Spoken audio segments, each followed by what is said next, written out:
AAA Horizons spent a day in the life of Island Creek oyster farmers. Recently, Island Creek Oysters founder Skip Bennett teamed up with restaurateur Garrett Harker and chef Jeremy Sewell to open the restaurant Island Creek Oyster Bar in Boston. We got a sneak peek inside Skip Bennett's latest project, a brand new hatchery. Welcome. This is my new science project. It actually started as my daughter's science project.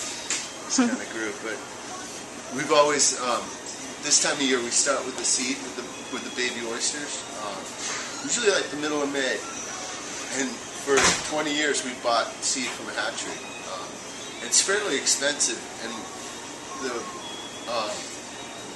we put a lot of faith in the hatcheries to deliver what they say they're going to deliver. So we're trying, kind of messing around with this, trying to figure out how to do it so that we can do it on a bigger scale and be able to be completely self-sufficient here. But basically the idea is that we brought in oysters that we really like the size and shape of in the winter, and started growing plankton. So let me talk about the plankton first. I'm not sure I talked a little bit about it, but in order to feed the oysters and have them actually have enough nutrients to grow, if we were to just use ambient seawater, the seawater that's out there, in the winter it would be too cold, so that's one problem. And then in order for them to get enough nutrition from the water, we would have to pump millions of gallons a day through here. So that's not really practical from a profit standpoint. And we're able to feed the oysters.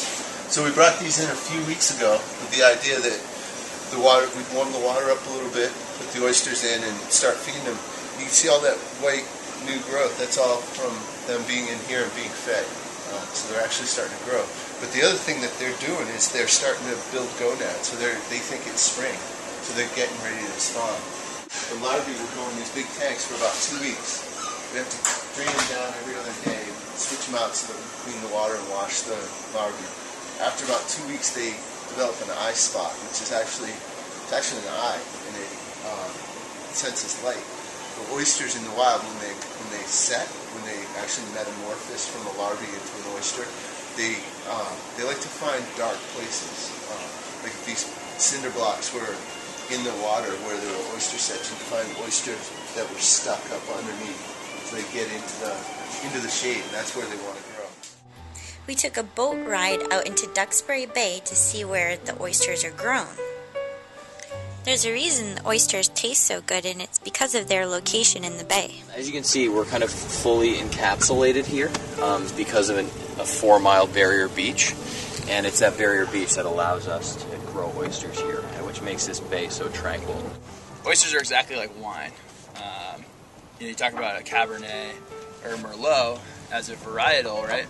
And a Cabernet has kind of a stock set of flavor characteristics that make it so that when you taste any Cabernet, you know it's a Cabernet and not a Merlot or a Pinot Noir or what have you. And the rest of the flavor that kind of goes into making each of those different wines unique is, are resultant from the people who grow them, the way they're grown, the grapes are grown, and the place, right? The terroir. Is everyone familiar with that concept? Terroir. So it's the same thing for oysters. There's 5 different species of oysters. Ours here is the Crustacea virginica, the eastern oyster. How do you spell that? No, I kidding. I can tell you. So that's the same oyster that's grown from Canada all the way down to the Gulf. And then on the west coast they have 3 different varieties, and they have a different species over in Europe also. These things that we call upwellers that live underneath the docks. And basically what that is that the whole key to farming oysters, which is why our tide swing is so key, is pumping water by them. So what that does is it gives them a constant supply of fresh nutrients. Whereas if they're sitting in stagnant water, they eat all of the food around them, and then they just create waste, and so the water's full of waste rather than nutrients. So flowing water by them solves that problem. So what the upweller basically does is it pumps water by the baby oysters, and they really rock it at that point. They grow. They can almost double in volume in a day. And so we grow them there for 4 to 6 weeks, and then when they reach about a 1/4 of an inch, they go out into the cages, So for those of you that work at the restaurant, you guys are familiar with that big picture, right? The upside down mural on the wall. So picture that right side up, and that's the nursery, we call it. And those cages are basically shelving units. We have big black plastic bags, and we put the quarter-inch seed into, and then we put them into those shelving unit cages, orient them in a proper way so that they have the maximum exposure to the current, and that's where they grow until they're about 1.25 inches, or till the end of the summer. The size of the shellfish is key when harvesting them and culling them, which means sorting through them. You guys just sorting through or looking for something? Just sorting. Yeah. Sizes.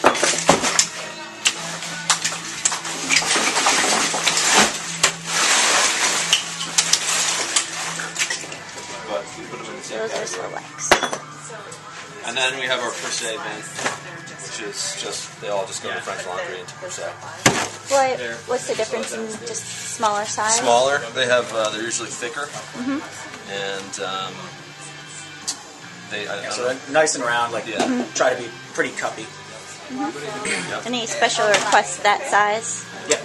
Yeah, they especially For the Oysters and Pearls dish. How long can they stay alive when they're out of the water? all the time. Long time? Yeah, I mean, at this temperature, we probably won't have them back in the water by this afternoon. Okay. But if it's like winter, 30 plus degrees, 40 degrees, we can have them out here for a week. Cool. Is it because they have enough water inside the shell? Okay. Yeah, and they seal up really tight. And that's why you can ship them all over the That's right, Yeah. place? Okay. Okay, so shucking 101. We have the oyster, right? The bottom of the oyster, the cup, the top of the oyster is flat. Okay. The adductor muscle that holds the top shell and the bottom shell together is right there. So that's what we're going for. But the way to get there is through the hinge in the back. Through the hinge. So that's where the oyster, obviously moves from. So it opens like that. So we're going right in there to break that.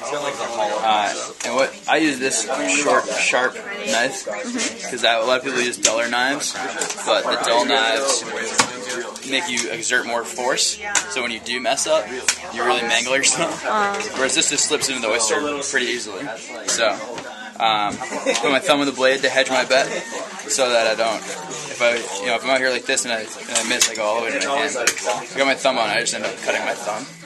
So, and you just do a little wiggle and jiggle. And you feel it break, and at that point, move the blade a little bit if it's dirty, and then slide that in and pop it like so. So you just pop, turn the knife perpendicular, and it pops the shell open. So now we're going for that muscle.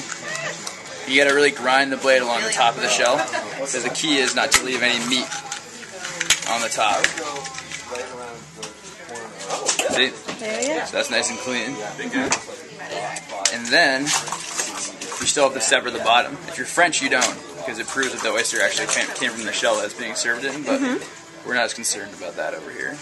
So, here's the part where most people scramble it, because they just go like this. The best way to do it is you just kind of clear it off, like you're peeling an apple or a potato. So I just go like that, right on that muscle. I was thinking, come on, say a really big guy. So that's your shucked oyster, and if you're really creative, you do the Philly flip. Philly flip? Yeah, you flip it over to that bottom side. I mean, it gets better if they're... Alright? Good.